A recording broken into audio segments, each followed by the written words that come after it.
Well, hello everyone. Yanni here from Eagle MMS, and today we're going to be looking at an interesting topic.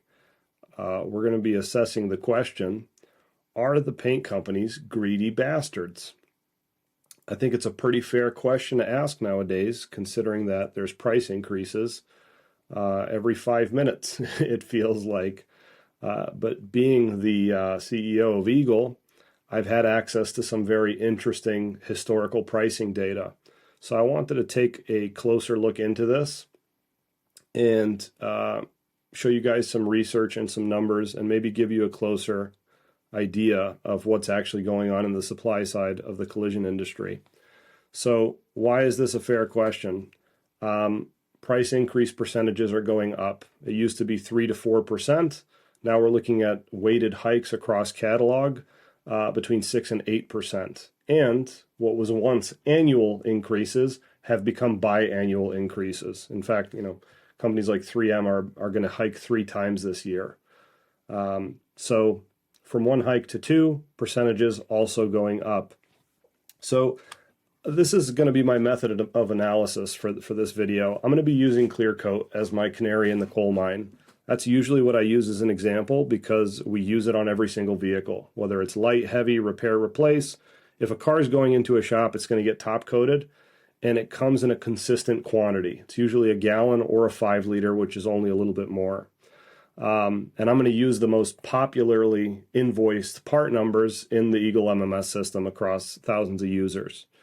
And I'm going to be inflation adjusting prices in gold weight troy ounces. Now, I basically had 2 options here. I could either use CPI, which is calculated by the Fed, or I could use gold weight. I like gold weight because it's a market call for pricing. It's willing buyers and willing sellers agreeing what to buy and sell for with their own money. CPI, every year or 2, the Fed changes how they calculate the handbasket of goods for the consumer price index to make it not look that bad, so too many people don't pay attention. So I'm going to use gold weight. This analysis is going to start from Q1 of 2022, when I started having good pricing data in Eagle, up to Q2 of this year, so just last quarter. And we're also going to look at company revenues for the same time period. Now, when we look at the company revenues, I just want to make the note, we're looking at the entire paint company business, not just their automotive division. So that's going to include architectural, aerospace, marine, automotive, and, house paint and a bunch of other things. But let's start with the paint companies one by one. First off, what I used to spray as a technician, PPG. Now, the most popularly configured part number in Eagle for PPG sprayers for clear coat is EC550. This is the most popular clear I'm seeing. These are the prices over the last 3 years. They had a double hike this year. We've gone from $518 up to $651. These are list prices. And I've plotted both the US dollars price over time and its gold weight price using the exchange rate on the effective date of the price announcement. So typically they're January 1st, and then their last hike was August 1st. I use the exchange rate on that day. So price is obviously going up pretty linearly, actually. When you adjust it for its price in gold in troy ounces, you'll see the value is being sucked out of that price by inflation, and it's actually trending downwards. It's lost about 33% of its value. Now, if you look at the company as a whole, from product to company, you actually see a pretty similar trend. These are quarterly revenues over the last 3.5 years. A little bit of up, a little bit of down. Maybe there's some seasonality to it. But overall, revenue looks pretty good. When you adjust it for inflation and you convert those prices into gold, you're going to see a pretty staunch decrease in value. So you can post record revenues and numbers, but when you adjust for inflation, it starts to tell a different story. So the linear trend is downwards for value. Let's take a look at BASF. Most popular part number, DC5335. The price has gone from $372 up to $470. They also double hiked this year, first in April, then in September. And you could see the price is going up, right? No one's a stranger to that. We feel it in our wallets when we buy this stuff every day. But the value of that price over time is trending back downwards pretty substantially here. Another 33% loss in value on that price. And the company as a whole, actually doing a little bit worse. It's down in revenue in dollars and in gold weight when you adjust it for inflation. So there's about a 59% drop in the last 3 years from peak to present. And then when you convert it into gold, same exact thing in troy ounces. So the value of that revenue is contracting, and so is the revenue itself. Next company, AkzoNobel. Most popular part number, 481303. Prices is going up pretty dramatically, $200 in the last, this is since 2021, I should say. So price has gone up $200 in the last 4 years. Increases, linear, maybe a little more than linear. Gold weight over time, actually pretty stable. It's maintained right around a quarter ounce. I'd say Akzo has done a decent job pricing their product in the current economic environment. This is actually one of the only products we're going to look at today where its pricing is correct for inflation, right? Right around a quarter ounce of gold year over year for the last 4 years running. So this is a pretty good job. But once again, you look at revenues, and there's some peaks and crests. If you look at the y-axis, you'll notice that there's actually not that much distance in terms of percent change. It's actually pretty stable. If you drew a trend line here, it's pretty stable over the last couple of years. But when adjusted for gold, because inflation is killing everybody here, it's trending back downwards because year over year, it's more and more dollars to buy gold. I'm just using gold as a store of value. I'm not saying anyone's dealing in gold bars here, but if you use gold as your store of value, it's a market call for store of value. It means that inflation is outpacing price, even though price looks optically from the outside like it's insane. The value of the commodity is going down. Let's take a look at Axalta. Most popular part number, 8180. In the last 3 years here, we're going from an increase of $437 to $568. Once again, pretty linear increases when you plot it in dollars. When you adjust for inflation, value's going way down from, about almost a quarter ounce at peak to 0.17. So good diminishing value on price. And same thing with quarterly revenues, right? Again, this is the whole company, all of their coatings businesses. This is not just automotive. Revenue is actually trending up, right? They're doing better on this 3-year spread now than they were at the beginning. But the value of that revenue has trended down in the opposite direction. For Sherwin-Williams, I don't have list price data from 22. I started getting it in 2023, and they haven't released their pricing yet for this year. They typically release their list price sheets November 1st, so I would only have 2 data points if I looked at a part number. So I'm just going to look at their quarterly revenues. Obviously, some seasonality to their business. That could have to do with, maybe their other coatings businesses. But once again, adjusted for inflation, the value of that revenue over time is going down. So all 5 paint companies, the exact same thing. Their product is going up in price, but down in value. Their revenue may be trending level or up, but the value of that revenue is also going down. That means the pricing, as insane as it looks, is actually being outpaced by inflation. And if they were going to price more accurately, they would raise prices more aggressively. Honestly, that would be, my recommendation if I worked in that business. And you can tell that there's considerable damage to their business model. And you're seeing basically at all paint companies, layoffs, very large layoffs. Some companies a little more than others.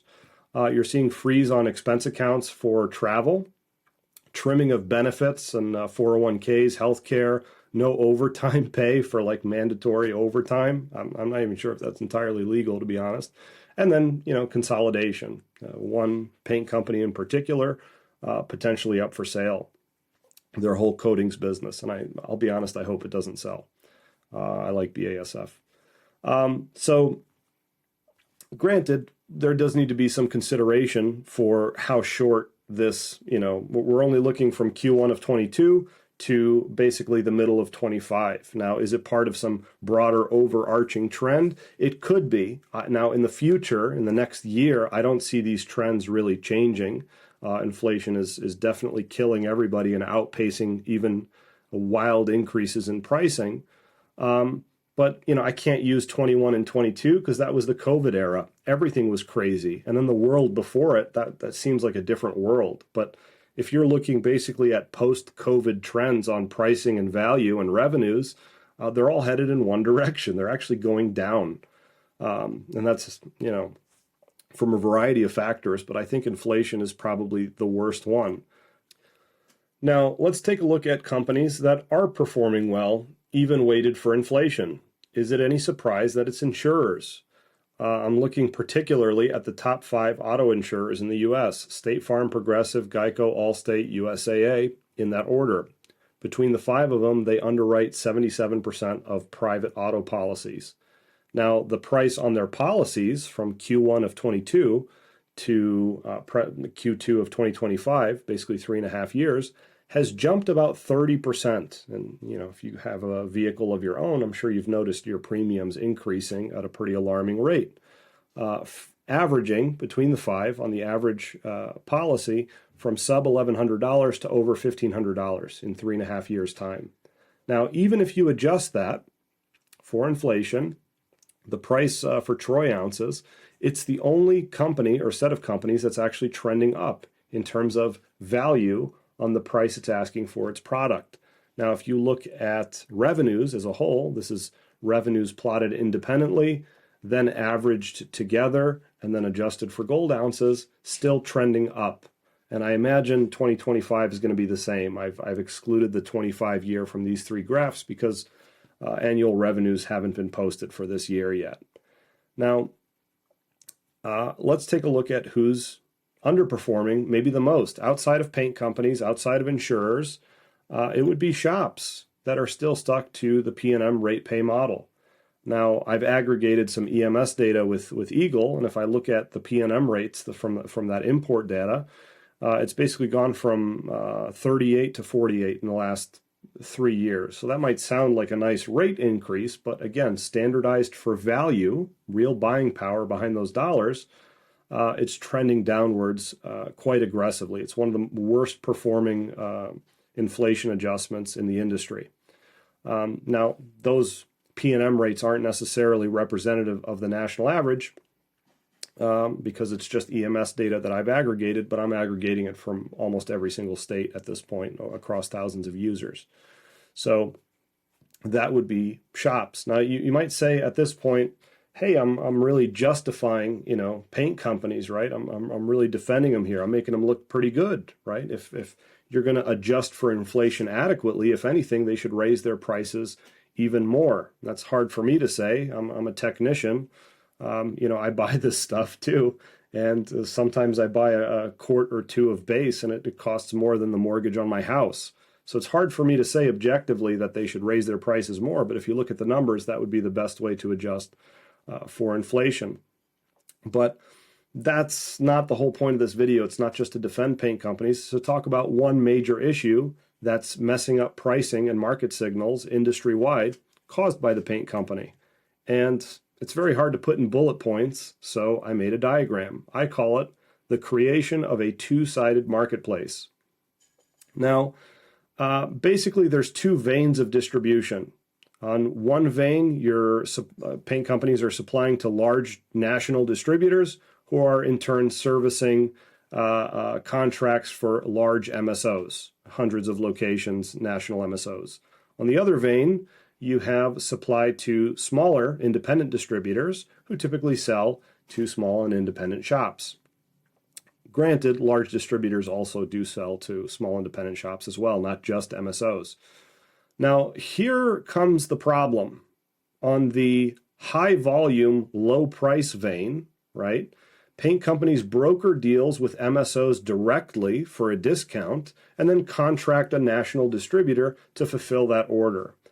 Those discounts are insane, between 70 and 85%, and the percentages are actually climbing as paint companies basically bid for volume business from a select couple of MSOs. The highest number I've heard of is 85%. Now, in that supply chain, nobody actually makes any money. The distributor that's fulfilling the order basically barely has enough to pay the driver and makes sub 1% margin, and the paint company itself makes sub 1% margin, but it's on large volume, right? So it looks good on paper for sales and gross sales numbers. Now, those MSOs can afford to operate at mild or bad insurance rates. Now, if I take $45 per paint hour as kind of the national average right now, that's what it is according to National Auto Body Research. If I take the average P&M rate, $45, MSOs are probably fine with that rate, even if they're bad at writing refinish hours, which typically they are, because they're basically getting the stuff for free. Now, small independent shops that only buy at about 20 to 30% off, 20 to 35% off, when they itemize or have a scale printout or use some alternative method other than rate pay to bill an insurance carrier, they look arbitrarily higher priced. Carriers are going to standardize around the lowest pricing because that's where the majority of the claim volume is. It's with MSO DRPs. So if MSO DRPs are good with $45 a paint hour, what's the problem with a small and independent shop? You know, they're asking for too much. That seems abnormal. But MSOs are only able to operate at those rates because of their discount. So the two-handed slap to the independent is on the one side, they're not getting the same discount as someone else. And on the other side, they have to compete in a claims environment where if they do bill at list or more than the norm, they're seen as unreasonable. So it's really, it's a two-handed slap. You don't get the same discount, and you have to compete in the same claims environment with someone who's way better off than you. Now, on the paint company side, they don't make any money on the high volume vein. They make their money off of the independents because they're not selling at such an egregious discount. That's where the actual profitability comes from. But as a result of these MSO contracts, they're killing them in the marketplace. When small independents shut down and claims volume goes down and purchase volume goes down, the real money making is going to also disappear with it. So I guess this video, I'm asking for two things. I'm asking for paint companies to stabilize their discounts at a percentage that's reasonable, create a level playing field. And this is not some plea for small shops. It's selfish, right? If you want to make more money, stop discounting so heavy. Stop rolling out the red carpet for MSOs and then screwing and dogging, the small independents that you actually make money off of. If you want to be more profitable, stabilize your discount at somewhere in the middle, 50% off. And then on the shop side, there needs to be a more accurate standard for billing materials other than rate pay, right? A $45 per paint hour only works if you get your product dropped off essentially for free. I'm sure some MSOs are still losing money on it, by the way, the way they're doing. But billing what you use at list is the most reasonable way to bill your materials. Now, I don't really care if you use that's a lie. I want you to use my system, but at the very least, use scale printout. That's free. Start itemizing large aerosols and cartridges on your estimate. There's stuff you could do for free today to bill what these things cost at list. Now, obviously, if you're interested in billing everything with Eagle, you can bill any part number by any manufacturer using our system. If you want to learn more about how our system works, visit us online at eaglemms.com and hit attend webinar in the bottom right corner. And we run a demo every single Tuesday at 11 o'clock Eastern. But I think these are two things that need to happen. Shops need to adopt a realistic pricing model for materials. I say they treat materials like parts. And paint companies need to stop bidding to the bottom to try and service volume. There's no more volume. The days of volume are gone for MSOs and for independents. It's time to level the playing field a little bit and have some realistic pricing standards. Otherwise, I think inflation is going to eat to the bottom of us all. So that's it. That's what I got for you today.